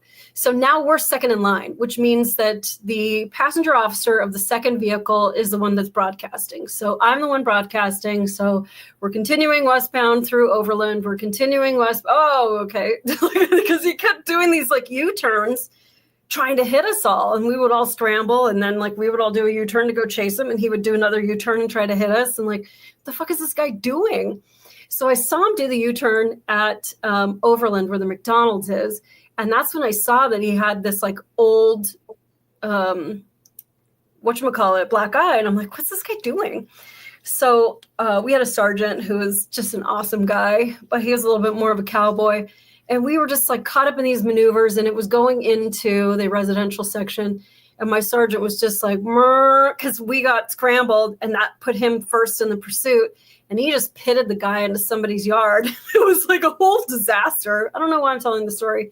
Anyway, the guy's car spun out and stalled. He probably could have started it again, but like he was just sort of like not thinking. He had this like pit bull in the car, trying to get the pit bull to bite us. We had to break out all the windows. We tased him, beanbagged him. The dog went out the window. It was like a whole thing. But yeah, I don't know. Like people just like lose their mind. Like I don't know what that guy was thinking. And he had all this paperwork in the back of his car about how he was trying to sue the police from like his arrest 3 days ago. Like he gave us everything we needed to like be like, I think this was his motivation. But yeah, with that like Trump derangement syndrome, it's just like that, like something snaps and they're not really even thinking like, I'm going to hit these cops like head on and I'm going to take pictures of them and tell them to fuck themselves. Like, what are you doing, dude? Like you're just, if you don't pull over, then your car is going to be disabled. Then you have to pull over. And then if you won't roll down the window, then now I've broken your windows. Like, I don't have to pay for any of that. You do, dude. Like, what are you doing? So anyway, yes, the rabies is large. It's in person. It's on Facebook. Who knows? I wonder if all of that was placed into us at some time, maybe during COVID. Like, we're so rabid now. It's like, oh, she just mentioned New Zealand. I hate New Zealand and everything about New Zealand. It's like, we used to be oh, I like Star Wars, you like Star Trek. Let's tease each other. Now it's, I'm never going to talk to you again over a politician who doesn't even know my name. Right. That aunt who changed my diapers and paid for my college, but I'm never going to talk to you again. It's like, I remember my Cool. grandparents and in their age group when they used to get together on Friday nights or whatever, they would play cards and stuff. And it was perfectly okay for a Republican and a Democrat to sit at the same table and have a light conversation about politics. Nobody got bent out of shape. Nobody got angry and threw their cards down and walked out of the room and, wrote the other person off for life. I don't know how the hell we got so polarized, but to me, it's been nonstop since 2012. I don't know if that's actually when it changed. It was probably before that, but for me, that's when I noticed. It seemed like it has been a nonstop campaign. Like we didn't get a break like we used to, where we only talked about politics real serious around election time, and it kind of faded away during the rest of our normal lives. But it became something that's like it's all we talk about all the fucking time. It's on. Well, on the we- news and everything. It's just I don't understand why people are so identified with these parties. Get on Chris, the we attached everything to, well, Randy's a threat to me because of his skin color, and Rod's a threat to me because of his sexuality, and you're a threat to me because and it went from you're a bad person because you voted for whomever, or you align however you align. And you being that is a threat. So now I'm in survival mode of, well, I got to get Chris before he gets me, and I got to stop Rod before Rod comes after me. And it's like, Rod wants to get a burger after we get off. He doesn't want to do anything bad to me. You don't even want to do anything bad to me. The only people who want to do bad stuff there's a few elites who want to do horrible stuff to all of us. The rest of us have to pay the same amount for gas and milk and all that other stuff. We don't affect each other. Yeah, back in the 80s and 90s, I had all kinds of friends. I had gay friends, I had liberal friends. We all got along. We'd go out to the clubs. We had fun. There was nobody arguing with each other about stupid politicians and shit like that. Now, all of those people, they're not friends with me anymore because I'm too far right or whatever. I don't think I'm right. I mean, I'm center right maybe, but I'm not some like far right extremist, but they don't want to be friends with me anymore. It is weird. And I think because, I was a blue-haired punk rocker, and I don't think my insides have changed from who I was way back when. Yeah, I haven't changed at all. But the more like intolerant people are, it's not like I can't have a conversation with them. It's just also like, okay, well, if I'm out in the world making friends, do I want to go into the yard where there's like 100 rabid dogs that just want to bite my ankles? Like, I'm good. I'm just going to keep walking. So I don't know. I think they screw it for themselves. So when they say that Candace Owens is like dividing us, like I think everything is dividing and being stupid right now, and we just need to ignore all of it. That's why I like those groups on Facebook, because it just seems like we have a lot of things that are different, but we have a lot in common too. And I think it's fun to just sort of talk about our differences and lament. I think some people actually will hurt you. Like there's a part extremists and radicals that will hurt you, and I think the fact that the four of us are like, no, I think that guy with the lipstick and the miniskirt on and his testicles hanging out is a dude. And other than that, you can teach wherever you want. You can go to school where you want. You can have whatever job you want. But I still think you're a guy. You four guys are evil. We're evil, but you can shoot somebody in front of their 3-year-old kid, and we just live in clown world. It's frustrating at this point. Yeah, Rose Thistleart says, Sofa King we Todd is. So fucking retarded. And Tradar says, I'm of the opinion it's all by design. If they keep us divided, we're not focused on the real enemy that's stealing, killing, and destroying us, the government and its swamp. Yeah, and I think that's why we need to ignore a lot of the noise. But I also think that people like Candace Owens that are trying to bring light to something that, like, it needs a resolution. This isn't just noise. Like, this isn't division. if you've decided as TPUSA that you don't want to play along with her whole mommy sleuth, thing, fine. But then we have to wonder, like, why wouldn't you want it solved? You guys are all saying that, he was your best friend. Like, wouldn't you want the right person or persons or group to get in trouble for this? I think that's like one thing that we've really lost is that law enforcement side of closure. It doesn't matter if at the end of the episode you go, dun, dun, dun, it was him. Like, and I would have gotten away with it if it wasn't for you meddling kids. Like, if you don't take the bad guy to jail or there's some consequence, then like there's really no rule. Then this is all just bullshit. Like, oh yeah, we know that the Epstein list, blah, blah, blah. Like, if nothing happens from it, then like, what's the point? It's like Rod said, in the 90s, all of the cool stuff he said. Also in the 90s, it was, listen, I found this CD. I just got to get it to the New York Times, and that senator's going to jail.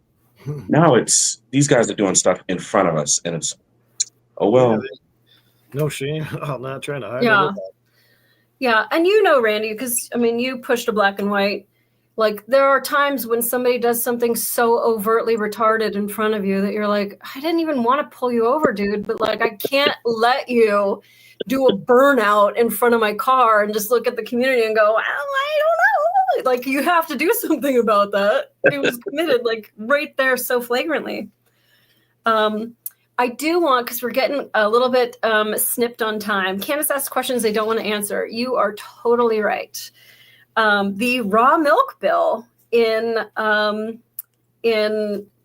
Michigan, which is very exciting to me because I drive very far to go to the Amish farm. I belong to a whole herd share, which means I pay the same amount of money whether I pick up milk or not. In fact, maybe next week I'll show you guys my basement. There is a mold situation that you cannot believe. Oh, maybe I could show it to you on my phone. And so I'm going off dairy for a couple of months to just do a really clean diet while I deal with this mold, because I hear such terrible things about mold. And if you want to give me your mold tips, mollysleuth@gmail.com. But I got to clean it up. The whole, so this is part of the basement right now. It's like a whole fun neon chaos. I'm working on it. I got a lot going on. But let's see if where my mold is. So anyway, I'm not doing my milk for a little bit. This is my basement right now.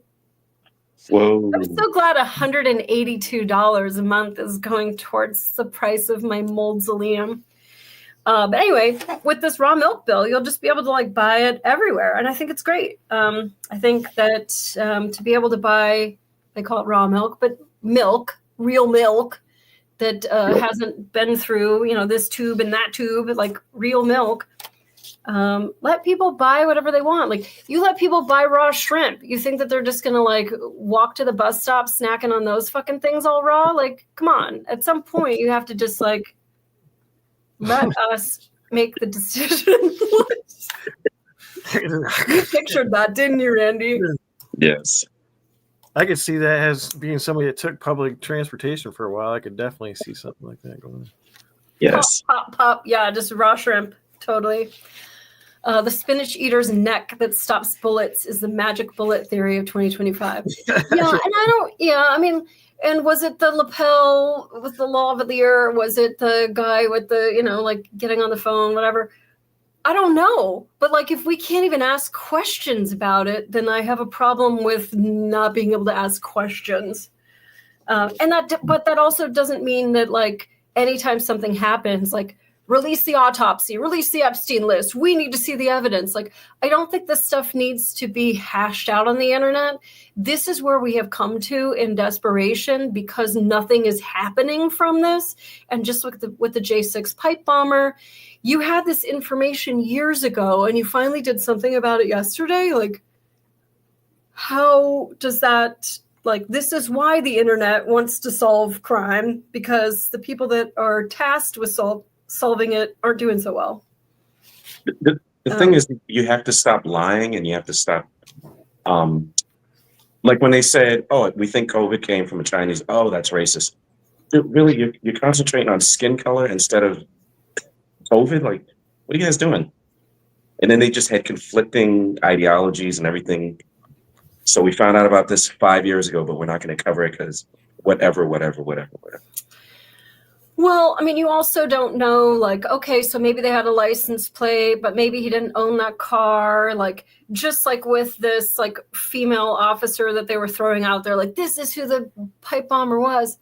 I don't think you can just, like, drag any old person out into the town square and go, this is him. Like, okay, where's the evidence? Well, we're working on that part of it. But I'm with Chris. Like, you knew there was a little old lady there taking selfies, and you went and got her. Dude dropping pipe bombs. You're like, wonder who could have. It's like, you're really good at one part, get those conservatives, but we're not good at the actual terrorists. That's the problem when it comes to selective law enforcement, and that's not constitutional. Like, you need to assign people to cases, and that grandma didn't do shit. If you're talking about, like, the little lady that was, like, so cute, like, fine, you know what, go send 1 million people to her house, but you better have 2 million people looking for the freaking bomber. Rosa Solart says, Rod looks different. Is that your clone, Rod? An evil twin. Yes. That's evil Rod, Circle of What says. Why aren't you the good twin? Why are you just automatically the evil twin? I don't know. Why is that? I'm the good twin. You could have said, I'm the good twin. Trust me. That's That what the other evil Rod, thing would say. no good. I did want to, I'm getting 400 notifications from Duolingo at the moment. Rod, you're on Duolingo. Chris, have you ever used Duolingo? No. And Randy, have you been on Duolingo, the like Rosetta Stone app? Negative, ma'am. It's so weird. There's all these new features on it. It's becoming so woke. Like everybody's gay on it. Oh, this is my sister's girlfriend. And like, there's all these like, there's like an owl that's the thing for it. And he's like wearing makeup now. And it's just so weird. And then they're like changing the points. Yeah, they've done that. But what you told me about with that, I guess it was last weekend when they did the weekend challenge. And then if you got through it, at the end, it was like a statue. Right, like it was a little demon. Like, what the hell is that? And now they're doing another one this weekend. I don't know what this statue is going to be. Another demon? I'm getting freaked out. So I'm looking for a picture. I know I did a screenshot of that. So you earn points. It's all very dopamine driven, blah, blah, blah. And so there was a quest. It's all dopamine, guys. Like, this whole thing is just to manipulate you into like logging in every day. And so they do all these various ways of like, oh, you can earn this many points this hour. And like, we'll give you extra points if you log in 2 hours. And like, it's just dopamine driven, and you got to be able to have some discipline and not just be like, oh, whatever. So in this particular challenge, there's a statue, and every lesson you do is like peeling away layers of this statue. And so it's like a girl with like bobbed hair, and the statue goes down. And once you complete the statue, all of a sudden they give the statue horns and wings and glowing demon eyes.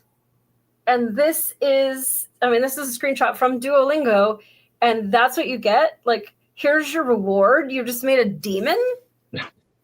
I just don't even understand. I mean, with all the like gay people and the drag queens and all this stuff, it's just like, okay, we fucking get it. But now you're putting demons as part of your shit. Then, because I've got, we do the friend quests like all the time. So we're like working together to try to earn points to like get a badge or whatever, all this stupid stuff. And now like something's going on with their algorithm, because it will not give us the points when we've done the work, but then it'll give me all these points when I haven't done the work. Like, I don't know what's going on with it. I wonder if anybody else has seen that. But yeah, this took the cake. And you didn't finish that one, right? No, I didn't finish that one, so I didn't know about it until you told me. I mean, just like, it's clearly a demon. yeah. Oh And yeah. why? I could see And if it was like during Halloween or something, maybe they do, but it's December now. I mean, why demons? What is this?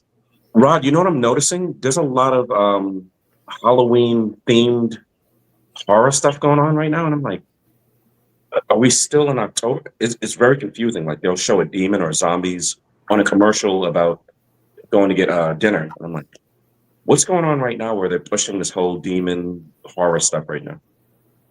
I don't know.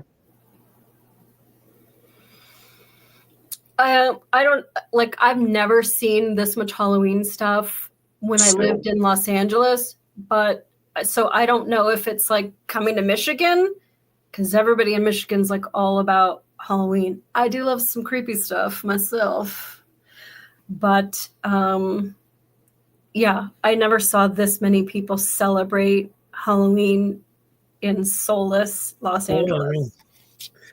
You know, the origin of a Christmas tree. It's a Satan, if you will, in nature. Satan worship, Saturn worship. So I mean, it's all kind of one and the same. Yeah. That all part of the whole Krampus thing? Yeah, sort of. All those ancient holidays had some kind of thing in there, like the Yule log and that kind of thing, or sacrifices, just to celebrate the winter solstice kind of thing. But at least the theme is consistent. Like it's still a Christmas tree during December. I'm talking about like seeing zombies on a diner commercial. And I'm like, what does that have to do with selling TVs, or especially in December? I get November being Thanksgiving, showing all this turkey stuff, but it's just weird to me. Like anytime they do stuff like this, I'm like, what are you guys up to? Yeah. Even I have a girlfriend, she's very, very liberal. She lives in Canada, and she sent me a couple of commercials recently that were so grossly sexual. And one of them was for WD-40, and it was shockingly disgusting, involving sex and the dad and like, what the hell, for WD-40. And the other one was for ketchup, which clearly you have to use hand jobs to sell ketchup. I mean, duh. It's just like enough already. It's gross. Rosa Solar says, could it be Satan? Yes. Remember that. I am old enough to remember that reference. Circle of One said, I learned the word douche in French today, so I am très happy. Excellent. And Beatrice is over on YouTube and says the Labubu doll had something inside that would film you. They also said it was a demon. Yeah, isn't the Labubu like the one that people are spending like way too much money on? Like I came from the Cabbage Patch generation, so although I didn't pay for it, I know my parents probably paid way too much for little Timothy, my little Cabbage Patch kid. That doll is freaky. Isn't it a voodoo type doll? Why are people so obsessed with them? Yeah, I don't know. It's just people get on fads. I don't really get it. Like to me, it's just sort of a cartoony Monchichi looking thing. Like it's not like so cute that you have to die over it. You know what, Molly? I think we left errors like you had the 80s, breakdancing, cocaine, Reagan, AIDS, the 90s, whatever that was known for. And now we're just in this little 2-week, I don't know what's going on. And someone brought up the TV show The Office. You really can't tell when it was filmed. Like, is this a 2005 episode or 2013? And I don't know if that's from technology, if that was done on purpose. And my point with bringing that up is our fads are a week long, so now we don't care about anything. Oh, you're still talking about Epstein? Yeah. It's a barrage of shit to just keep people, off kilter, and so you can't concentrate on anything. You don't focus too long on any one thing, and they just keep moving us from one, nonsense thing to the other. Right. Yeah, it definitely engineered to be that way. Oh yeah. Well, I think the vast majority of people can pay attention to multiple things at once. So I encourage you to stay focused on the stuff that is important and screw la boo boo. Yeah. Don't hate your family for who's in public office. Yeah, well, Get together, love your family. Don't worry about the other stuff. eat some good food and Yeah. eat some good food for me. All right, guys. Well, we are at 2 hours. So final thoughts before we wrap it up? Appreciate the chat, hanging out with us on a Friday. You can be doing anything you wanted. One of the things that we really want to do, or Molly talked to me about, is we want you guys involved. It's not we're doing good, now you guys can't come on. You're not. This is for all of us. This is actually really community based. So, and like these guys said, take a break on Sunday or whatever day. Don't watch any news. Just hang out with your family. Go touch grass. Be well.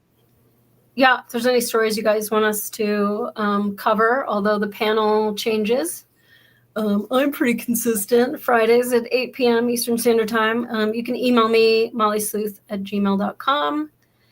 And Rose Thistle, sorry that you got to rewind. Don't go to the beginning of the show where we said that you're not here, though, because that'd be like really awkward. No, love you guys. Rod, Chris, you guys have any final thoughts? I'll say, go ahead, Rob. I don't know. I don't really have any final thoughts. All I can say is good luck out there. High ground, ammo, food, water filtration, just in case. I guess final thoughts might be the God that you pray to and the demon that you blame are one and the same. There's only one source. It's just how you use it. Leave it to Chris to leave us speechless.